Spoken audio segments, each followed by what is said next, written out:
Good afternoon. I call this business meeting to order. Today, the committee will consider S-1723, the Truth and Healing Commission on Indian Boarding School Policies Act.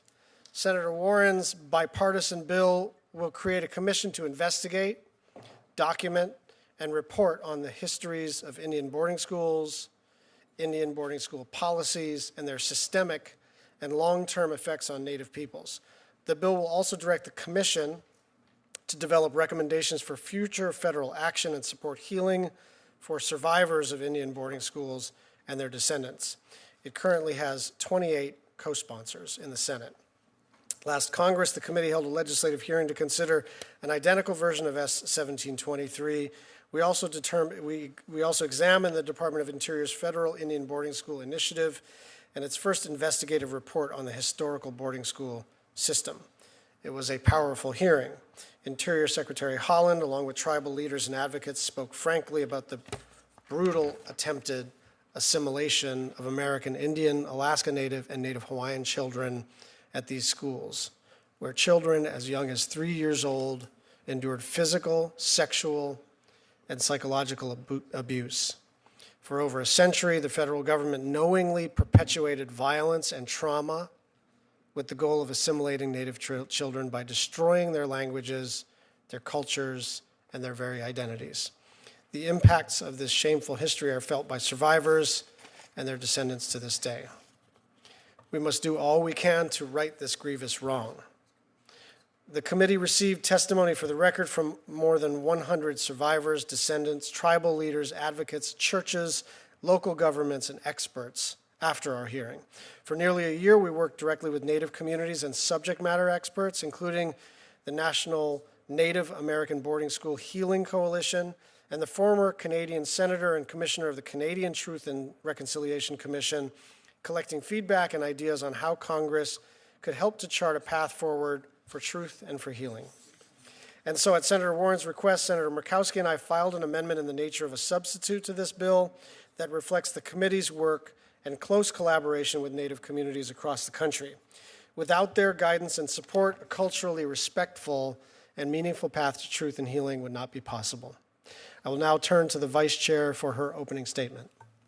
Thank you, Mr. Chairman. Appreciate you convening this business meeting as we're considering S-1723, a bill that would create a federal Truth and Healing Commission on Indian boarding schools. I want to acknowledge your team and our committee members for, I think, very strong and thoughtful comments and recommendations on how we can improve the legislation.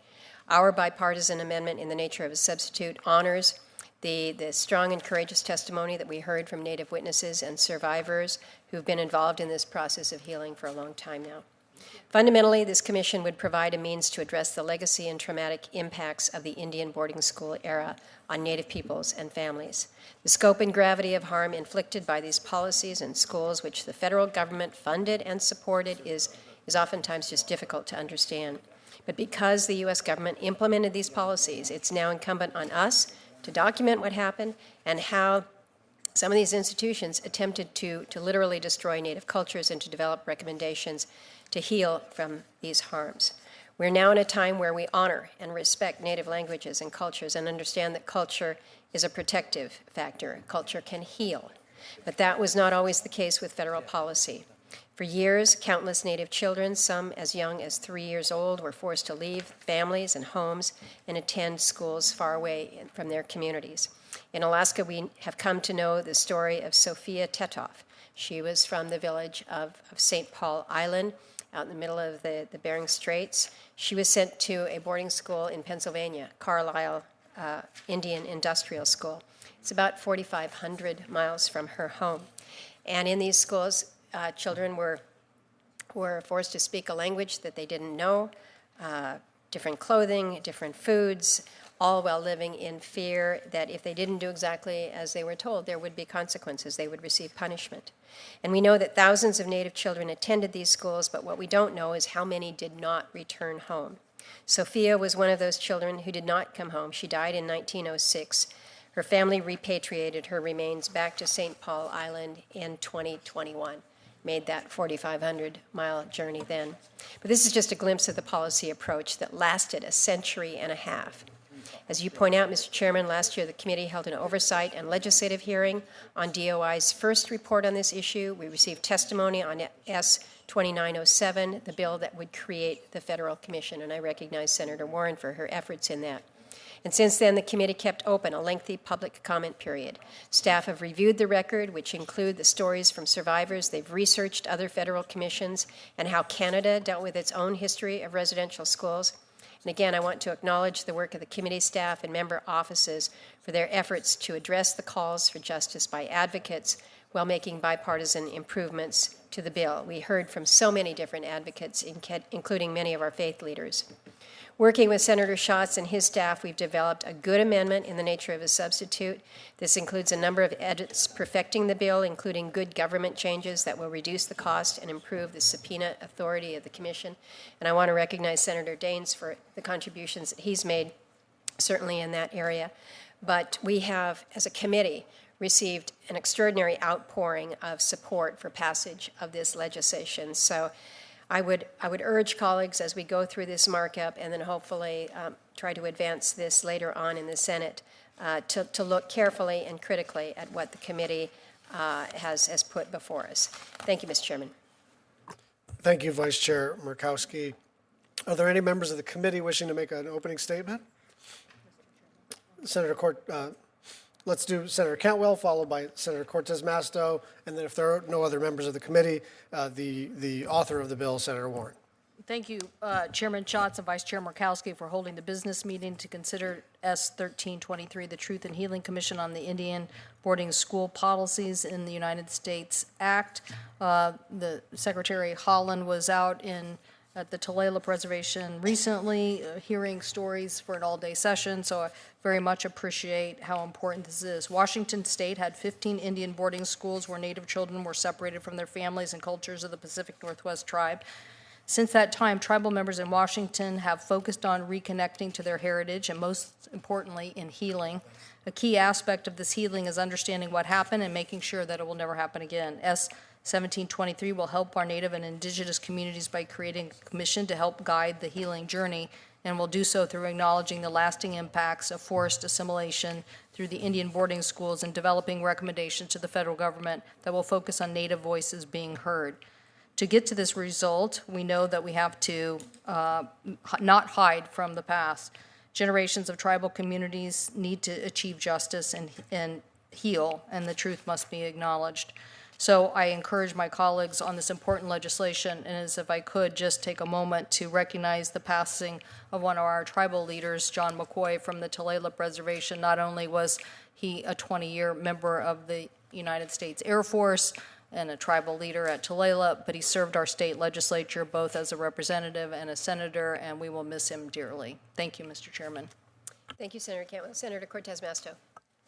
Thank you, Mr. Chairman and Vice Chair Murkowski, for holding this meeting on a critical piece of legislation. I am proud to have joined Senator Warren and my colleagues in reintroducing the Truth and Healing Commission on Indian Boarding School Policies in the United States. And this bill could not be more relevant for our tribal communities in Nevada.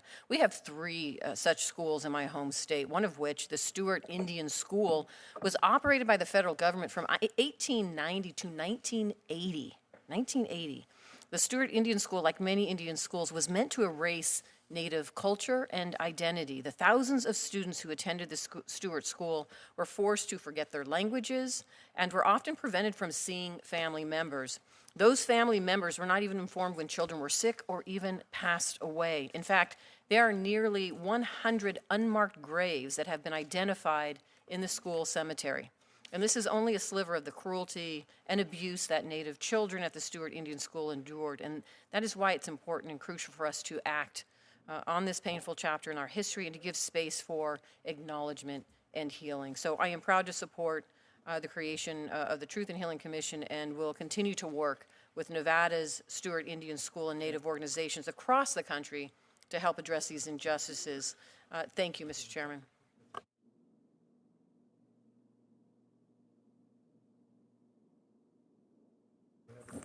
Thank you very much. And now we're pleased to recognize Senator Warren, the author of this legislation. Thank you very much, Chairman Schatz. It's a privilege to be back with the Senate Committee on Indian Affairs today to discuss the Truth and Healing Commission on Indian Boarding Schools Policy Act. I was so glad to have the opportunity to join your legislative history on this bill last fall, and I appreciate the invitation to join you again today. This bill has bipartisan support in both the House and the Senate. It has been an honor to work with both Democrats and Republicans together on such an important issue.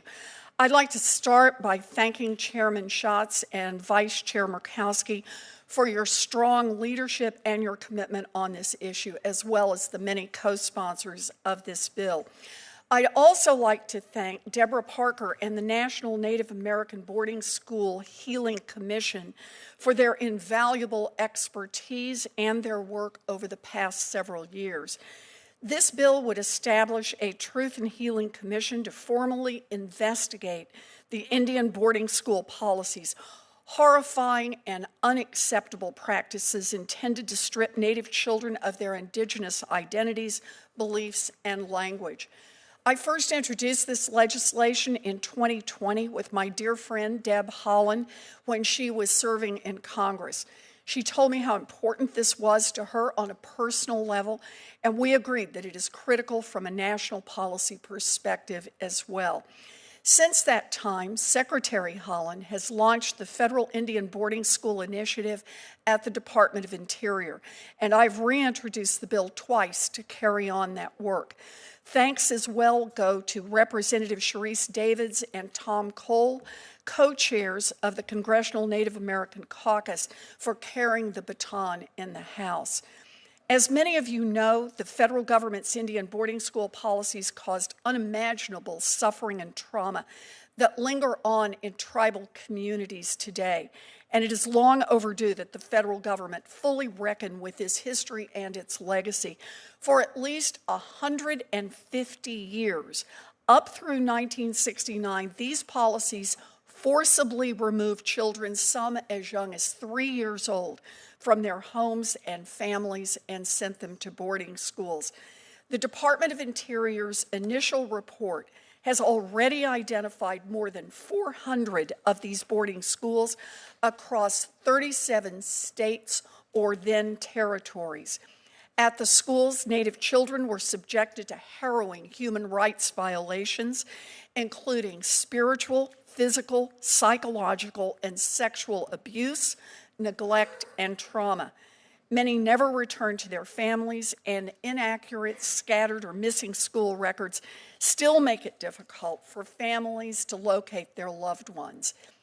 As of last year, the Department of Interior had already identified more than 50 burial sites at these schools, many of them unmarked, and that number is expected to increase.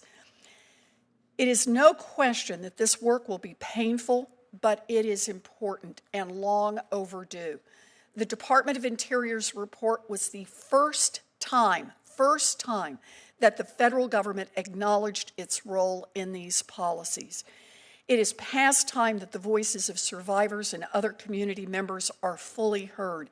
In fact, the final conclusion of the Department of Interior's initial report stated that the federal government has yet to provide this type of forum for survivors, descendants, and their families to voluntarily share their stories.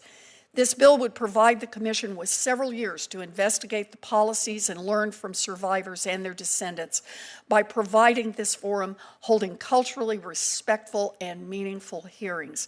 And throughout this process, the Commission would also develop recommendations for the federal government to acknowledge and heal trauma caused by these policies. Revelations in Canada and across the United States have already shown that this work will inevitably result in a resurgence of trauma. The revelations uncovered by this commission, too, will undoubtedly underscore the need for resources to begin healing. To all those who have shared their experiences and feedback to improve and strengthen this legislation, thank you. Your voices are vital and your work has been immeasurable. I look forward to continuing to work with the committee as this legislation advances to finally begin the process of healing for Native communities that have been living with the effects of this disgraceful legacy of the Indian boarding school policies for far too long.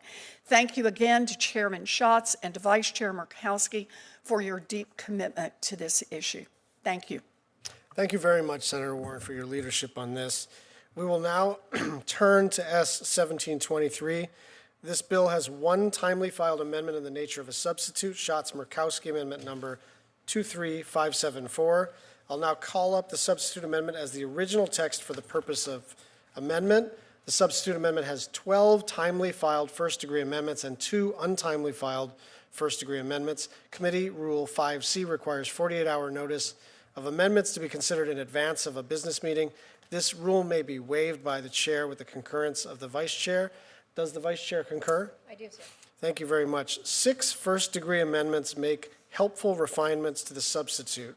These amendments would streamline the commission's final reporting process and require online publication, give the Attorney General authority to prevent issuance of a defective subpoena after providing the opportunity to cure, enable the commission to use data provided by the Department of the Interior to prevent duplication, clarify that the commission may not use federal funds to purchase or real or personal property, and finally, a new addition require, this is Danes 1, require that subpoenas get a unanimous vote on the 5-member commission.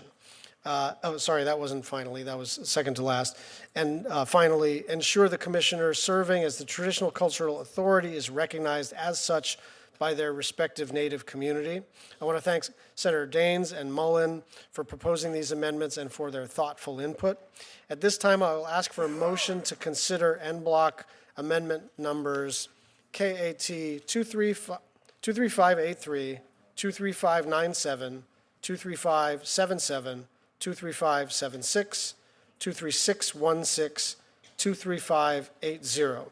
Is there a motion? So moved. Is there a second? Second. It's been moved and seconded. Is there any discussion? Senator Daines, did you have? I mean, you don't have to talk. It's fine. Oh, I don't, but just quickly, thanks for working with me to include a number of amendments in this bill. I think it's going to strengthen the commission. And thank you for including the amendments that will, I think, ensure the proper use of subpoena power. I think we got that resolved. Credit to the chairman and the ranking as well. This is a big deal back in Montana. It's a big emotional deal for a lot of our tribes. Thanks for working with me on this bill. I look forward to continuing working with my colleagues on this important issue. Thank you very much. Is there any further discussion? Hearing none, those in favor signify by saying aye. Aye. Opposed, say nay. In the opinion of the chair, the en bloc amendment is adopted. Seeing no further debate or amendments, the question is on the substitute amendment as amended. All those in favor say aye. Aye. All opposed say no. In the opinion of the chair, the ayes have it and the substitute amendment is agreed to. Is there a motion to report the bill S-1723 as amended? So moved. Is there a second? Second. It has been moved and seconded. Those in favor say aye. Aye. Opposed, say nay. In the opinion of the chair, S-1723 is reported favorably with an amendment. I want to thank the members for getting the business of our committee completed expeditiously today. I ask unanimous consent that the staff be allowed to make technical and conforming changes. There being no objections or further business before the committee, this meeting is adjourned.